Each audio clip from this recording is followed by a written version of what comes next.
you should invest whatever Allah has given you for the hereafter. Your money, your wealth, invest it for the hereafter. In the same way, your children are also an asset with you.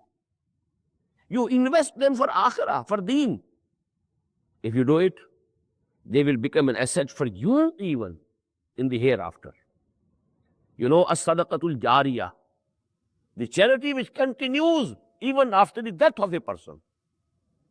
If you have left behind you sons who are servants of Allah, servants of His deen, who are preaching His message to the others, you know, charity, your own charity, because you have brought up your son in that way. So actually, this is sadaqah jariyah for you. Your charity is continuing.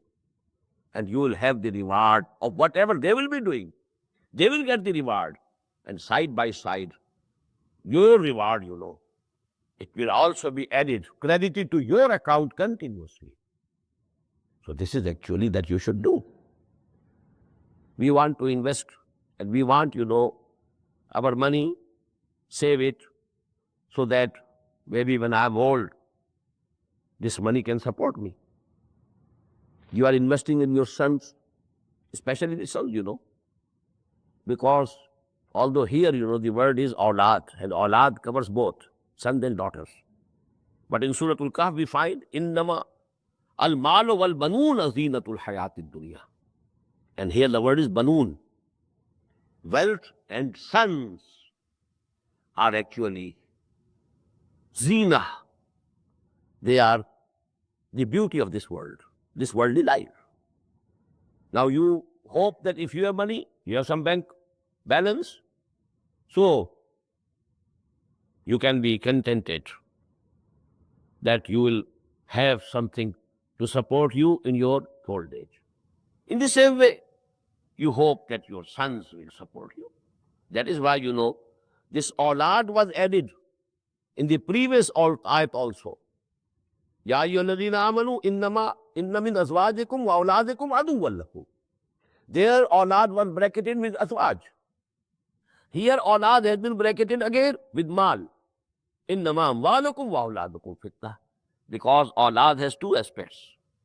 You love your children, and number two, you have some hope for the future, that they will support you in your old age. But Allah subhanahu wa ta'ala wants that you should have hope only from Him, not from anything else. And if you are investing yourself in your sons and daughters, in your awlad, actually the reward of your investment, of your work and hard labor, only Allah can reward you fully. Nobody can give you the reward befitting of your labor. That is why this ayah ends, Wallahu indahu ajrun azim. The same wording clearly came in the end of the lesson of Surah Al Imran. Wallahu indahu husnul thawab. The good reward is only with Allah subhanahu wa ta'ala. Don't settle for less. You invest yourself for Allah subhanahu wa ta'ala. Not only yourself, your money and your sons and daughters also. Invest them for Allah subhanahu wa ta'ala. And then you will get the reward from Allah subhanahu wa ta'ala. And nobody can give you better reward than Allah subhanahu wa ta'ala. Wallahu indahu ajrun azim. Wallahu indahu husnul thawab.